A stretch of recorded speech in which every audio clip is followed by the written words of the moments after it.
Thanks for being here. Subscribe to Cheating Stories Best, so you don't miss new stories. The husband was more resourceful than the wife, and this is where it led. Today's story with a similar plot. Enjoy watching. There are many different ways that people find out that their partner is cheating on them. Some find out from friends or relatives, some become suspicious due to a sudden increase in time spent outside the home, some find traces, and some notice a sudden decrease in their partner's knife drive. Some find incriminating texts or emails, some become suspicious due to dropped phone calls, some look for evidence for no reason and unfortunately find it, and some are even unlucky enough to be caught in the act. I found out about this completely by accident. My name is George Fitzsimmons, although everyone just calls me Fitz. My wife of 18 years at the time these events took place was Elizabeth, better known as Liz. We were what I would call a fairly ordinary couple. We grew up less than 2 kilometers apart in Ashwood, which is a suburb in the east of Melbourne, Australia's second largest city. Although we grew up so close to each other, we didn't actually meet until we were both out of university and starting to work. We met at a nightclub in town, and after some discussions, mostly about high taxi fares, we shared a taxi home. It wasn't love at first sight, it was love by chance. But anyway, we soon became a couple, started dating, and returned home together after a couple of nights out a week. Almost 3 months after we met, we finally had an intim. We kissed and played around a lot, but I think we both stayed a little distant because it was so convenient to share expenses. We weren't in the friend zone, but we weren't lovers either. That finally changed one evening when we were at a nightclub again. Kissing in the back of a taxi, Liz looked at me and laughed. "What?" I asked. "How is it that we never, did this?" she asked with a cheeky smile. "I don't know," I replied. "Maybe because we both live with our parents and have nowhere to go. My parents and brothers left this evening, no one is home." I nodded. "It's time." We went to her house, and there, under the strict supervision of her posters of Tom Cruise and Brad Pitt on the walls of her bedroom, we quickly undressed and went to bed. We were both very inexperienced at the time, and I don't know what Tom and Brad were thinking, but looking back, I would rate my performance somewhere around 3.5 out of 10. But that was enough, and we became a serious couple. We went through the dating and engagement process and eventually got married. We soon realized that we could afford to buy a house instead of renting. I was a young electronics engineer at a time when electronics was a growth industry, and Liz was also doing well as an accountant with a deep interest in computers, when her industry was just beginning to embrace these devices. We were able to buy ourselves a slightly shabby 2-story, 4-bedroom house in Ashwood, which gave us plenty of space. But for us, family never happened. It's not that we didn't try, it just never happened, and we didn't bother to find out why. We just enjoyed much better night by then and left it to nature. Fast forward almost 20 years, and we're still living in a house that's too big for just the 2 of us, but the large workshop and 4-car garage are stopping us from downsizing. I've always been a bit of a jack of all trades. I took things apart to see how they worked and often made modifications so that when they were put back together, they worked a little better.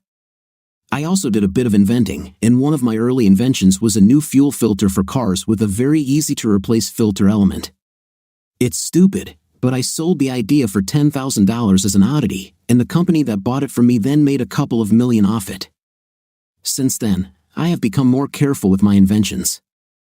I still patent everything I invent, but I have not yet been able to bring a single product to market. Anyway, at the time I sold the patent, $10,000 allowed me to buy my father's HC Holden from my brother and sister after his death, and we have since added a real Zoo Montana to the collection. So along with our everyday cars, my SS Commodore and Liz's BMW 3 Series, we have a full garage and an empty house. But as I said at the beginning, it was quite strange how I found out that Liz was cheating on me. I was working on developing a car camera for taxis with the idea that it could record both in front and behind. This concept has since become widespread, but unfortunately, I came up with my idea too late and was beaten to market. I was testing my prototype and wanted to see how long it would last on the internal battery if the power was turned off. I was going to a car club that evening, so I set the camera on the nightstand in the main guest bedroom facing the wall and started recording. Then I took off and went to the club. Liz had not yet returned home when I left, which was not unusual. I was at home a lot because my job paid me based on productivity rather than presence, and I could get a lot more done in my own studio at home, where there were no distractions. Liz, on the other hand, worked in the city and spent a lot of time on public transport to get home. It was a late night at the car club, and when I got home, it was after 11, and Liz was fast asleep in her bed. I carefully laid down next to her and quickly fell asleep. I forgot about the camera on Friday, the next day, and only got back to it on Saturday. I was home alone for the weekend as Liz was at a family event in Adelaide, where her parents had moved to retire. I excused myself due to a project deadline but managed to spare a few minutes after lunch to connect the small camera to my laptop. All I really had to do was go to the end of the file and see how long the battery lasted.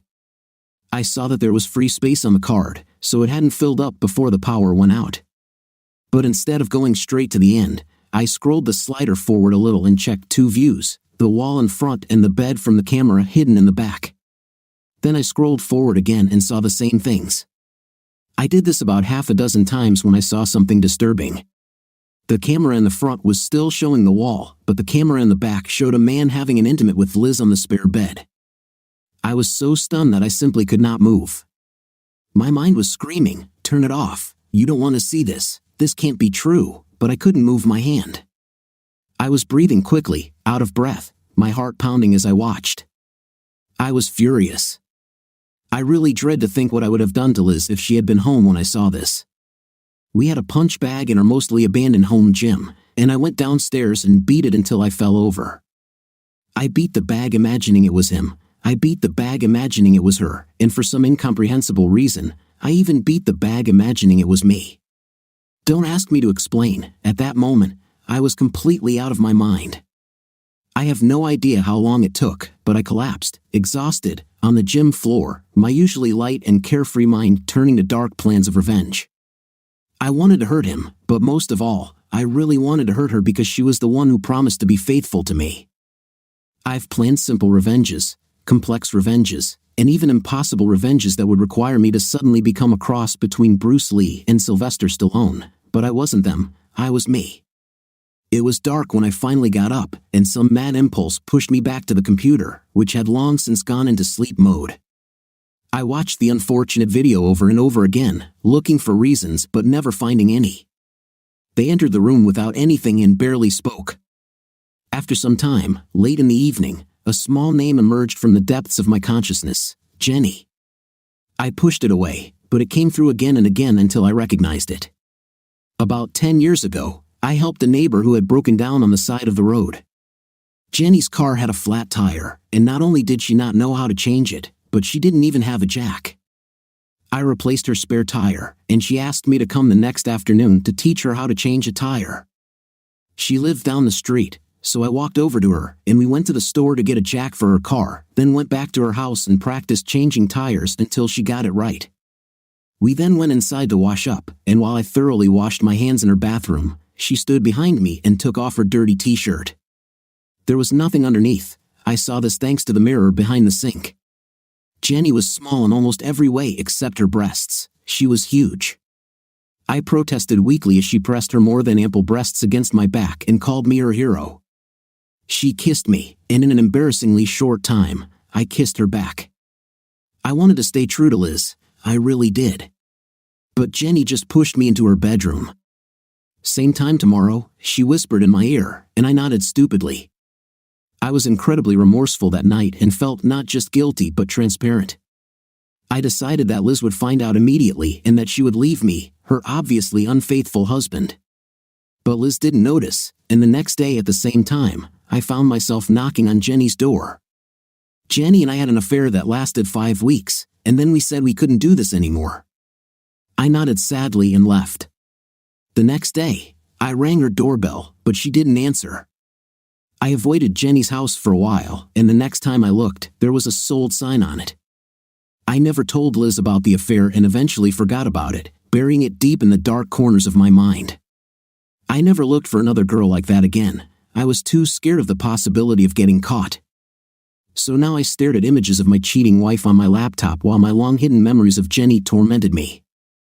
I was a hypocrite in the end. Liz only did what I had done, and now I wanted revenge. How was this justified? My thoughts turned to her lover, and I decided that I would deal with the situation with Liz later.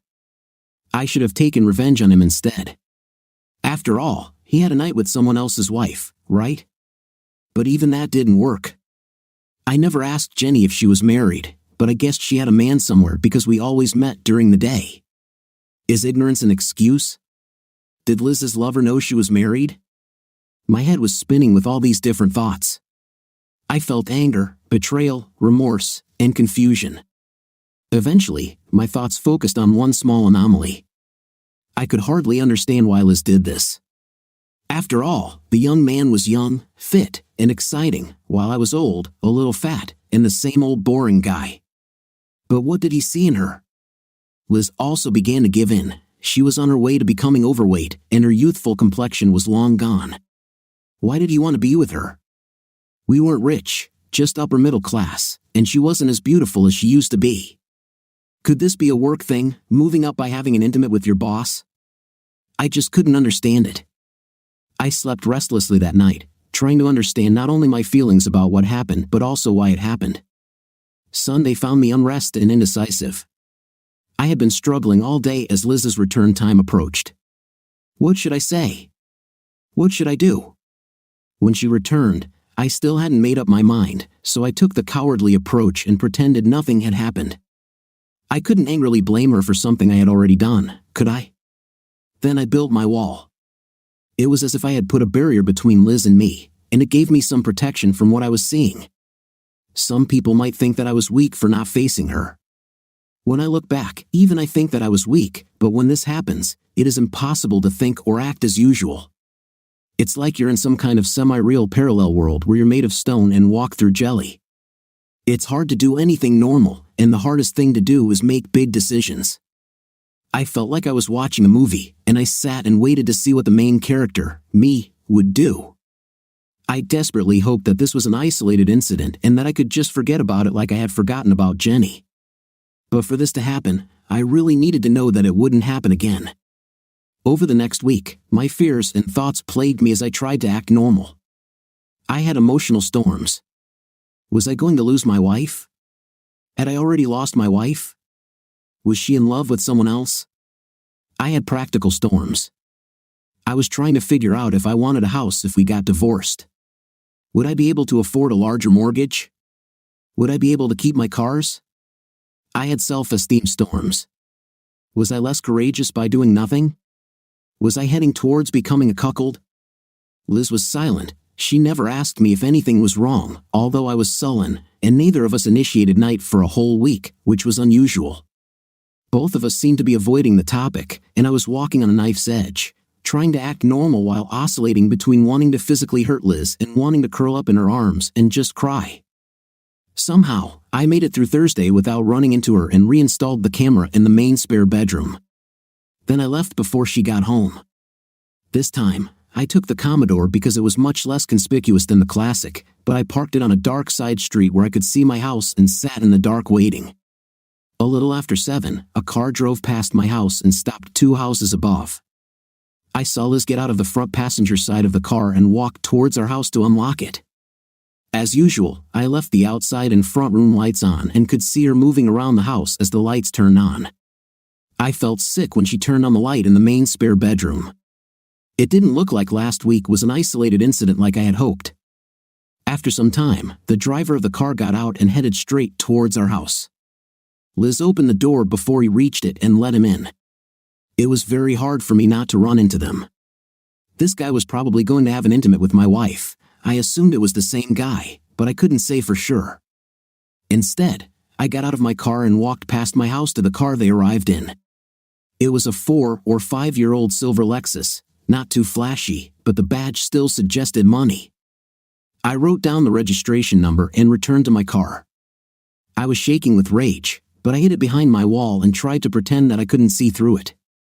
I set a plan for myself and wanted to follow it, but I barely had the strength not to rush towards them with all my weapons, well, figuratively speaking, of course.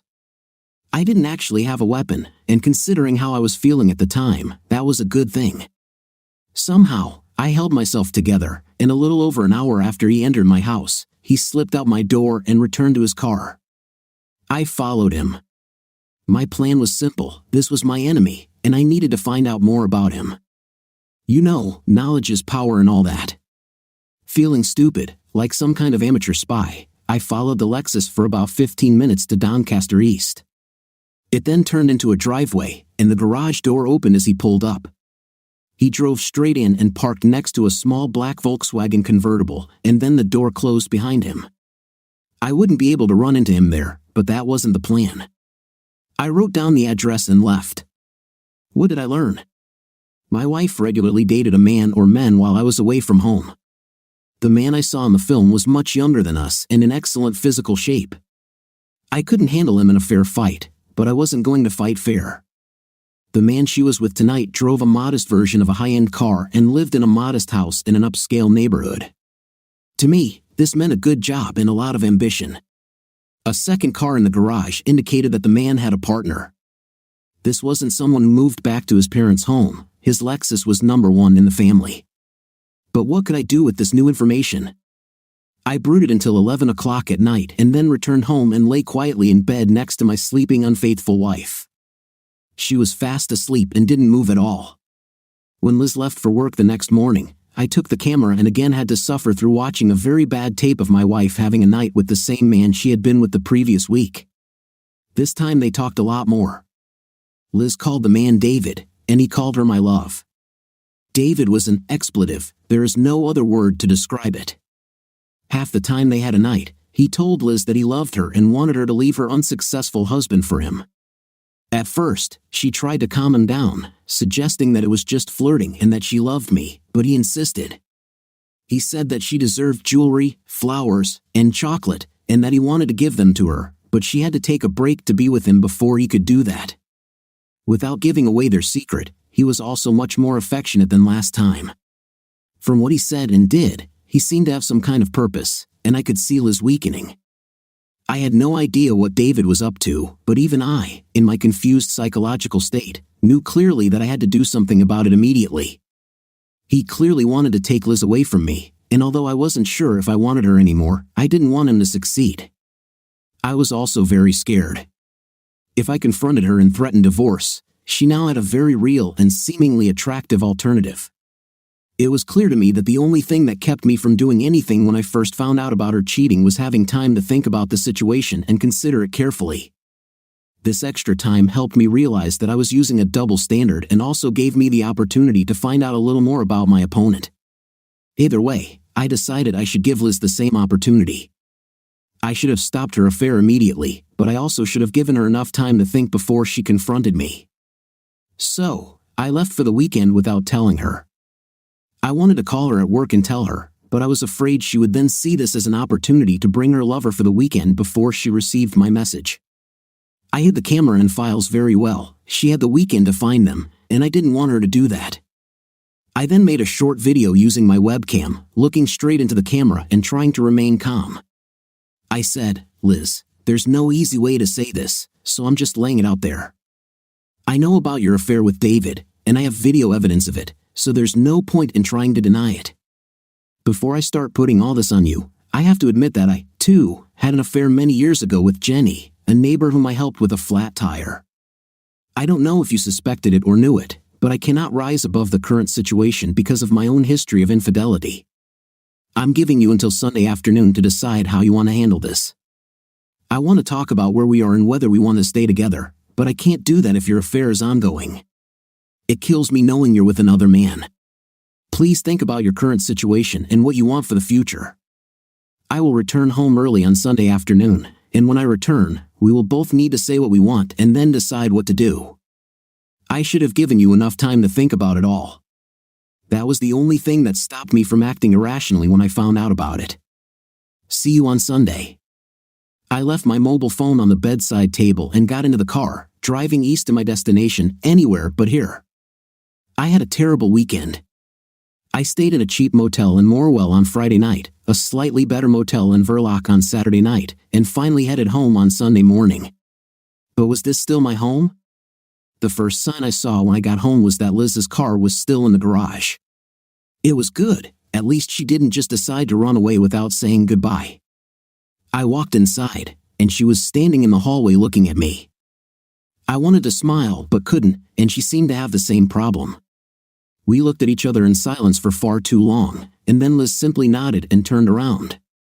I followed her into the dining room, and we sat down at the table facing each other. The first word that came to my mind was opposing, but I didn't say it out loud. "How do you know?" she finally asked. "Does it matter?" I answered. Yes. This seemed to be important to her, so I told her I was testing out the taxi car camera. I left it running in the main spare bedroom to see how long the battery would last. When I looked at it, I found you. My voice trailed off, and I took a deep breath. I needed to stay calm. "Were you trying to catch me?" she asked, sounding angry. "No," I replied. "I had no suspicion that you were doing anything. I had no idea." She thought for a moment, then nodded. "Do you want to leave me for him?" I asked. "No," she answered firmly, and I sighed in relief. But then I thought again. "Do you want to leave me?" I asked. She shrugged casually and looked at me. "What did he mean to you?" she asked. I knew the conversation had to come back to this. "It was, fun," I said, trying to be honest. "It didn't mean anything." She nodded. "For me too," she said. "Do you want to leave me?" I shrugged. "I really don't know." "We can see how it goes," I said. "But I need to know that everything is over between you." She frowned. "I don't know," she mumbled. "This is my only non-negotiable point," I said firmly. Liz stood up and headed to the kitchen. She came back a couple of minutes later with 2 beers and handed me one. I nodded my thanks, opened my beer, and waited for her to speak. "You want this to work," she finally said, "otherwise you wouldn't be doing it this way." "Honestly, I don't know," I answered frankly. "I'm angry, I'm disappointed, and I don't know if trust can be restored."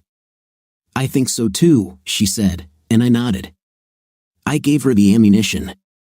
There was no reason why she shouldn't use it. "So you're saying you want me to end my affair just in case you decide to forgive me and want me back?" she said.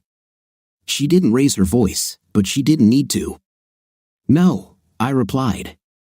"I'm saying that I can't make any rational decisions about anything while I know that you and him." She nodded. I didn't continue aloud. "It's very one-sided," she noted. "It would be one-sided if I didn't admit my story," I pointed out, and she nodded again. We drank and let the silence surround us for a while. "This should never have happened," she said quietly.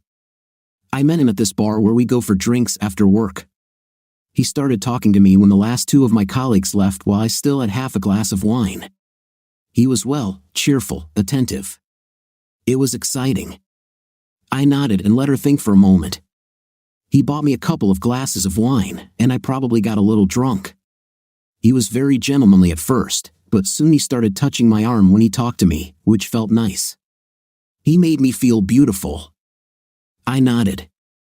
I hadn't made an effort to make her feel beautiful for a long time. I had to take the train home, and he asked where I lived. When I told him, he offered to give me a lift. After another glass of wine, I agreed.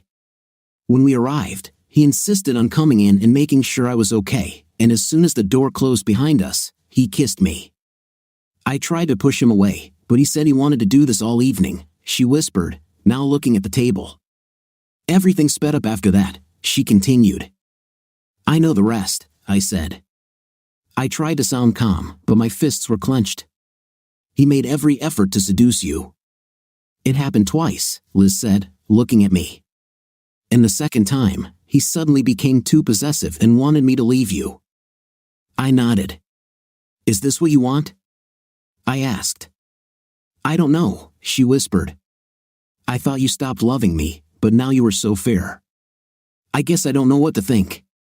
She was crying now. I wanted to get up and hug her, tell her I loved her and wanted her to stay, but I couldn't. Every time I closed my eyes last week, I saw these images. I think just knowing that your wife is cheating on you would be nothing compared to video evidence. I was angry, not at the idea, but at the evidence. "I'll get us something to eat," I said. "We both need to collect our thoughts." We ate cookies and cheese with some wine, and while we ate, We had a very shy and reluctant conversation about work, the weather, and everything else except the elephant in the room, our connection.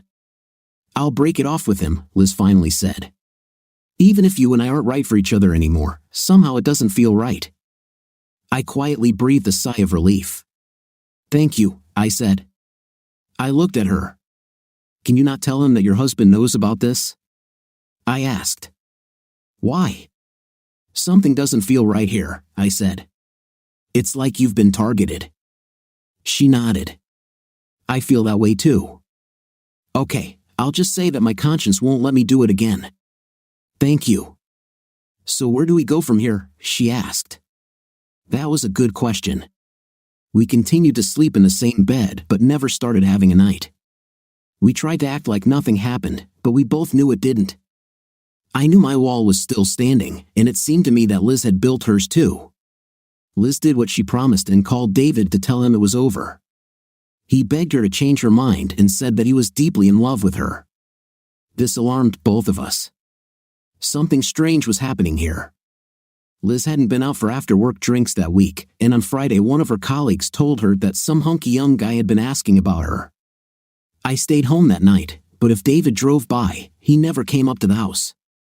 We seemed to be floundering, barely staying afloat, but deep down we were not yet ready to give up. I didn't know it at the time, but Liz went to her doctor and got tested for STDs. We somehow lasted a week and a half in limbo before the next strange event occurred. It happened on Wednesday night, almost 2 weeks after Liz's second cheating incident. I went to a local pub for a pot and parma special that I take advantage of 2 or 3 times a month. Honestly, I just wanted to spend time away from the toxic atmosphere at home. I was sitting at my table, watching a football match on the sports channel, when a girl approached me. She must have been about 20 years old, it's hard to say these days. She was very beautiful, slender, of average height, with long straight blonde hair and bright blue eyes. She was wearing a very short black dress that would have been more suitable for a nightclub than the local pub. She came up to me and looked a little embarrassed. "Are you Barry Thomas?" she asked uncertainly. "No," I replied with a friendly smile. "Really?" "Wow, you look so much like him," she hesitated. "Are you kidding?" she asked. "No," I replied. Can I sit with you for a minute?" she asked. Little alarm bells began to ring. Why did such a beautiful girl suddenly want to sit with me? "Of course," I replied, "but I don't plan to stay here long." She smiled brightly and sat down. "You look so much like Barry," she said. "He was so cute." The alarm bells rang even louder. "Really?" I asked, deciding to play along with her flirting and see what would happen next.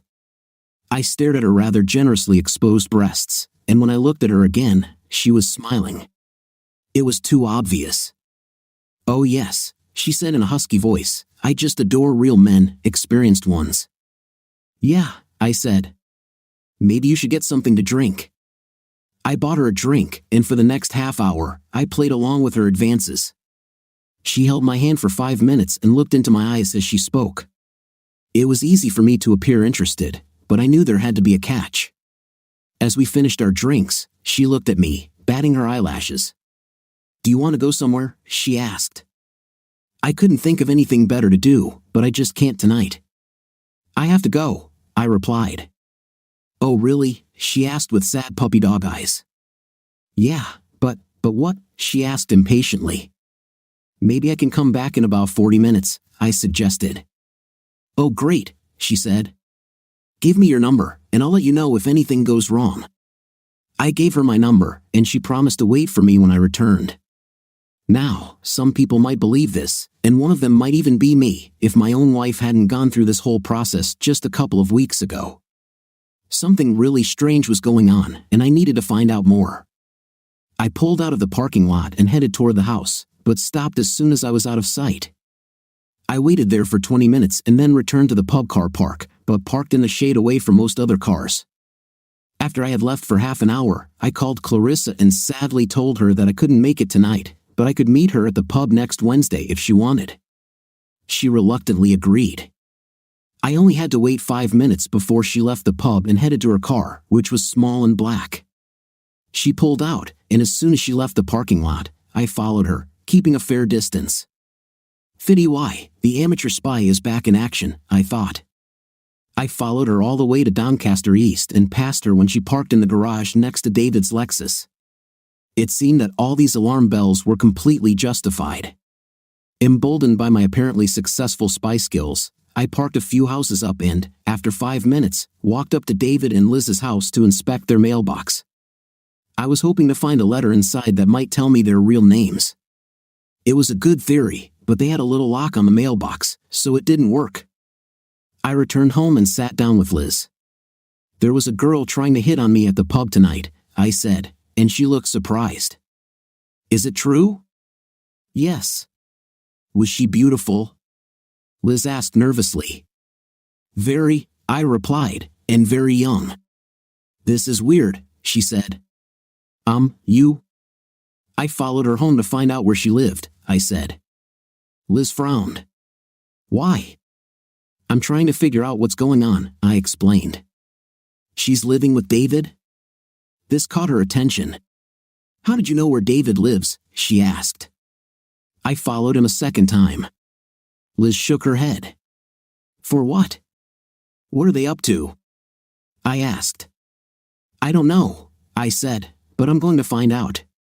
Liz nodded, and we kept it to ourselves. This was perhaps the longest and most serious conversation we had since the discussion after my weekend. I decided that the first thing I needed to know was who these people were, so I went into my office and prepared an envelope. I knew they lived at 48 Regent Street, Doncaster East, and that they used the names David and Clarissa, but that was all I knew. I needed more information. The next day, I walked around the neighboring houses on Regent Street, and on the third house, I was lucky. The woman behind the screen door asked dryly, "Hi."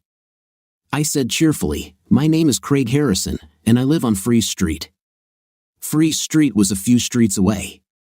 I had a letter delivered incorrectly, and I'm trying to find out who it was intended for, but they forgot to include the house number. I showed her the envelope I had prepared. "Oh," the woman sounded much friendlier, "that's very thoughtful of you to want to return it. What is written there?" "It's addressed to Miss L something," I said. "I think Davis or something like that, but it's hard to read. It says Regent Street, Doncaster East. Do you know anyone who fits that description here?" She answered without hesitation, "We're the Greggs, and I'm in, so it's definitely not us. On the other side is Frank Holmes, he lives alone. And on the other side are Sue and Jason Tan." From the tone of her voice, I assumed she didn't like having Asians around her. Across the street lived David and Clarissa Furness, and next to them. She continued listing all the residents she could remember. "No," I finally said, "neither of them are suitable, but thank you very much. I'll go further down the street and see if I get lucky." "Okay," she said. "Good luck." It didn't take long before I returned home and started searching on the internet. I found Clarissa on Facebook, and there was no security on her account. From her posts, I learned that she worked as an esthetician, and one of her photos was from Sammy's Pampering Beauty Salon. I called there and said that my wife wanted to know when Clarissa would next be working. They said she would be there over the weekend and asked if I wanted to make an appointment. I said I would talk to my wife and call them back as soon as I knew when it was convenient for her. On the other hand, David was harder to find. If he was on Facebook, he had high privacy settings, and I couldn't find him. I ended up creating a new and fictitious LinkedIn account under the name Craig Harrison and started searching. David turned out to be a legal trainee at Anderson & Phillips. From there, I had to wait for Liz to get home. When I told her their full names and asked if there was any connection between their jobs and hers, she said, "I've already seen that there is no connection with my work." "No," she answered after a while. "I've never heard of them." "Damn," I said. "I've come this far, but I still can't figure out the connection. I have an idea, but it seems stupid." Liz looked at me. This was the first real interest she had shown in the process. "What is it?" I asked. "Let's just sit down with them and ask why they're doing this." I thought about it and smiled. "It's not stupid, it's brilliant," I said and smiled at her. She smiled back. I think the cracks in the walls we'd built between ourselves were finally starting to appear. My phone rang, indicating a message, and I looked at it. The text read, "Can't wait for next Wednesday. Love, Clarissa XXX." I handed the phone to Liz. She read it and raised her eyebrows. "That's her?" "Yes, she's interested," I nodded, and she handed the phone back to me. "If we do this," I said, "we'll only have one chance, and we need to look completely confident in each other. They can't suspect we're in trouble." Liz thought about it. "I can do it," she said. "And you?" "Yes," I replied, hoping it was true. "Okay, what's the plan?" We discussed this for a while and then took action. I called a good restaurant and made a reservation for 4 for the following Wednesday night. Then we wrote an invitation. George and Elizabeth Fitzsimmons invite David and Clarissa Furness to the Moonlight Garden Restaurant, 47 Siroe Kane Tempo, next Wednesday, May 4th, at 8 p.m. Please bring all relevant documents. If revenge was planned, it would happen when you didn't expect it. We sent it that same night. I had 3 more messages from Clarissa over the next 2 days, and then they stopped. I guess this was to let us know when the invitation was received. Things were going a little better at home. We still slept in the same bed, although we did nothing more than sleep, but we started talking again, real conversations that weren't as awkward and shy as before. Our walls were slowly crumbling. We did everything we could to prepare for the meeting, but there were too many variables. On Wednesday night, we dressed to impress, Liz in an elegant navy blue dress that suited her well, and me in an expensive suit. "Let's go," I said, and she smiled nervously. I walked up to her, hugged her, and then kissed her. We were both tense, but the kiss gradually turned from reluctant to passionate, and soon we were hugging each other tightly. Our walls were finally falling down. We eventually stopped kissing, and I took a step back. "Do you mind if I make love to you as soon as we get home?" Liz asked. I checked and nothing was found. "Yes," I said, and then kissed her again. The anger was almost gone, and in its place, I found relief and even some love. We smiled at each other like newlyweds and then went to the restaurant. David and Clarissa were 15 minutes late, and when they entered, David immediately went on the offensive. They approached the table, and without sitting down, he simply growled, "What do you want?" "Please sit down," I said, and after a long pause, they did so. He looked a little nervous behind his boastful facade. "What do you want?" he asked again, aggressively. "We want to know why you tried to destroy our marriage," I replied.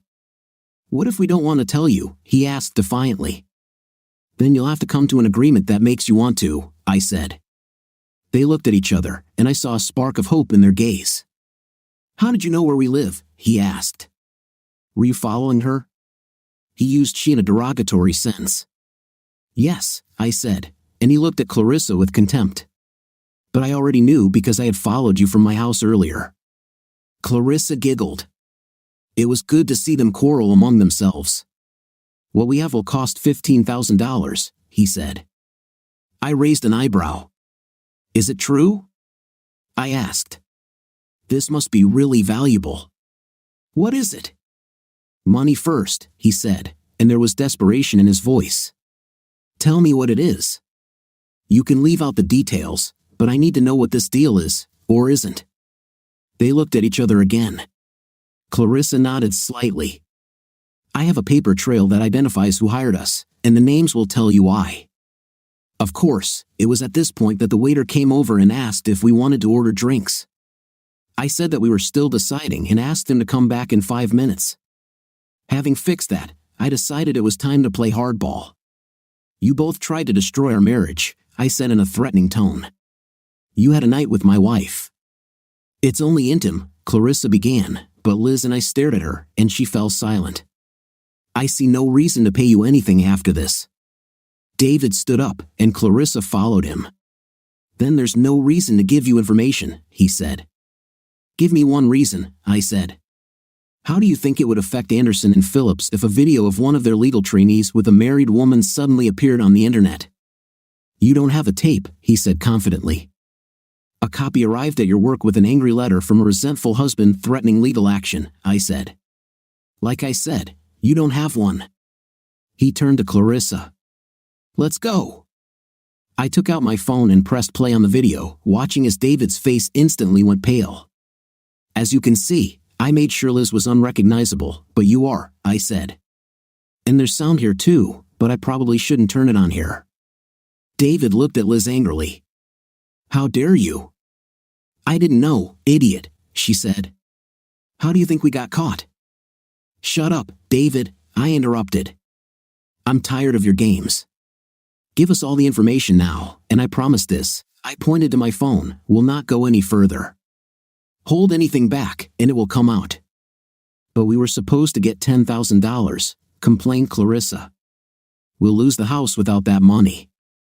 It's a tough lot, I answered, because I'm sick and tired of your behavior. Give me the information, and at least he'll keep his job. You can find another home. That's it. I'm going to. David began moving toward me. Don't do this, David, Liz said, lifting her purse onto the table with her hand inside. Or I'll gladly shoot you. David stopped. You don't have a gun, he bluffed. Try me, Liz said. David looked at her, then at me, and back at her. You could see him resigning himself to the inevitable. Give it to them, he told Clarissa. She took a thick envelope from her bag and handed it to Liz, giving her a look of hatred. Go away, I suggested, and don't come near us again. They left without looking back. When they were out of sight, I looked at Liz, and we smiled at each other. A gun? I asked. That was all that came to mind, she replied, and we burst into laughter. Dinner was pretty good, but we didn't order dessert. We really wanted to go home and find out what was in the envelope. When we returned home, we stood in silence in the hallway for a while. I desperately wanted to see the contents of the envelope, but I had promised to make love to her as soon as we got home. Liz smiled. Night after makeup is better if it's not just to fulfill a promise, she said. Let's read first and then make love. I swear she read my mind, I said, and she smiled. You can thank me later, she said. I would do it, and I was sure I would like it. I think by that time the walls were completely destroyed. We sat down next to each other at the table and opened the envelope. There was a packet of pages stapled together, which we began to read, starting with the oldest one. On the back of the list, the emails clearly identified the person whom I will refer to as G. G was the CEO of the Australian branch of a fairly large American company, which I will call JH. Neither Liz nor I had ever had any contact with G or JH.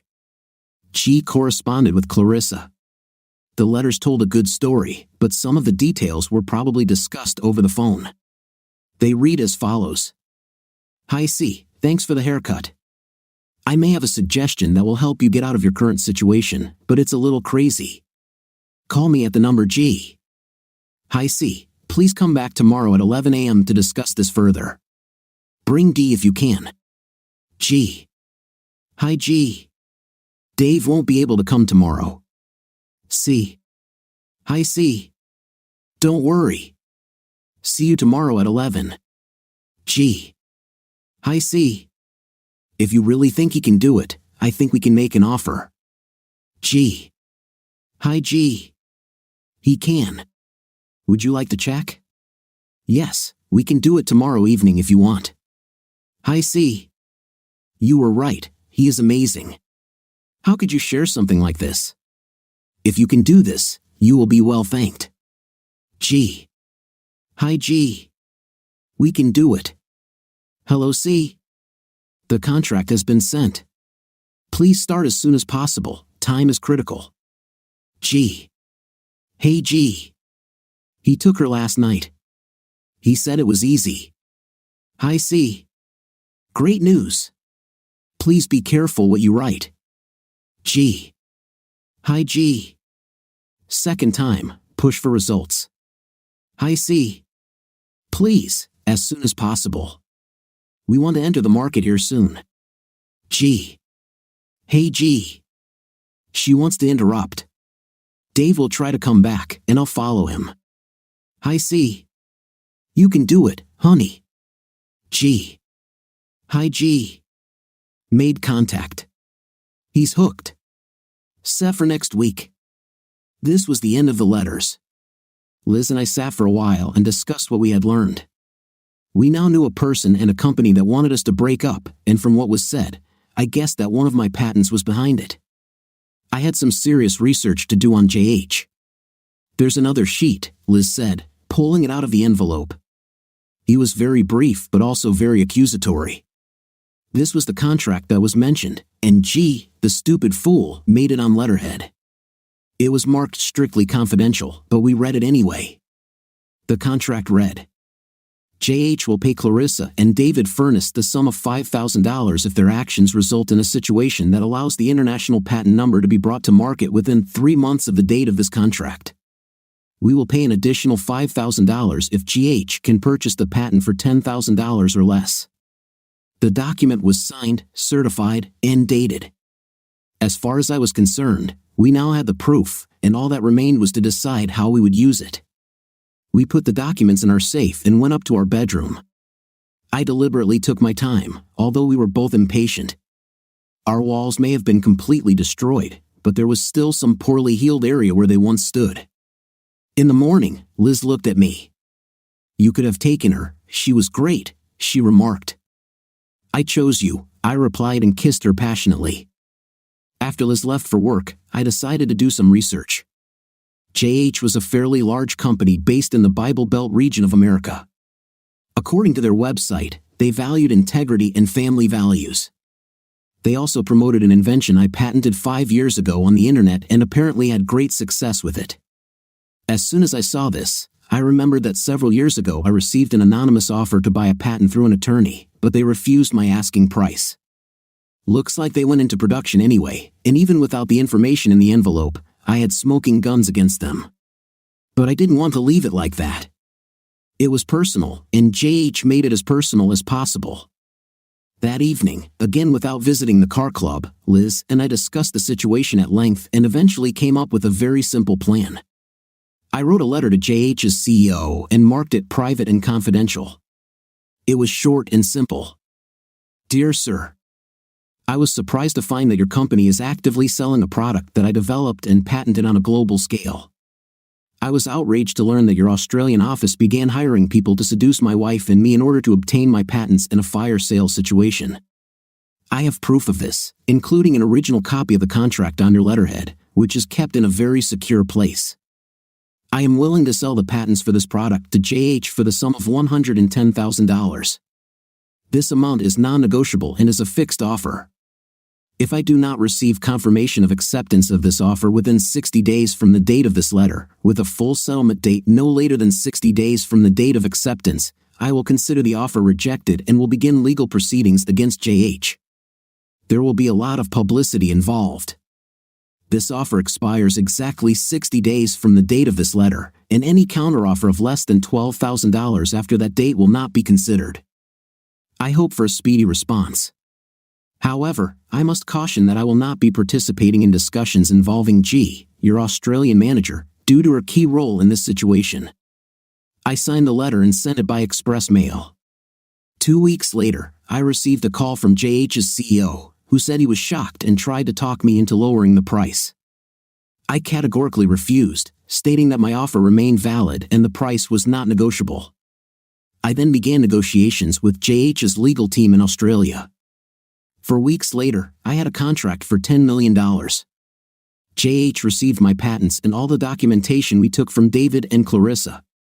One of the clauses I added to the agreement was that they could not pay David and Clarissa. JH should have enforced this part of the whole event with threats rather than rewards. When JH's lawyers asked me why I insisted on this point, I simply said that I didn't really hate David and Clarissa. This was true because I ended up seeing this whole bad situation as a challenge for both of us. But as I explained to the lawyers, I certainly don't believe in rewarding bad behavior, and their behavior was appalling. Liz and I both retired because there wasn't much point in working anymore. We started planning ambitious trips. We were going to spend 2 to 3 months a year traveling to different countries and really exploring them. We wanted to see how many countries we could visit this way. We were also considering moving now that we had a little extra money. I was thinking about buying another car or two, nothing too extravagant, of course. Perhaps an SCR 5000 and a Bathurst Monero. We needed a smaller house and a much larger garage. We hired personal trainers and exercised regularly while watching our diet. At the moment, I believe we were in the same shape as when we first met. Finally, I found the courage to ask Liz what was really bothering me. Was he better than me? She looked at me seriously, knowing that I wanted an honest answer. No, she said. She thought again and added that he had stamina, which made it physically more enjoyable. But there was no emotional connection. I nodded. Do you remember that GTR Skyline we tested? Yes, she replied. It had amazing performance, but we just didn't feel the connection. It was like it didn't have a soul. I smiled. I understand, I said quietly, and then looked at her. In my opinion, the best way to fix damaged land where a heavy wall stood is to create a beautiful garden on it. You can't erase memories, but you can make sure something positive comes out of it. What do you think of our story today? It seems to me that the husband was very lucky that he thought of using the car camera as a tool to detect his wife's infidelity. What do you think? Write it in the comments. See you in the comments.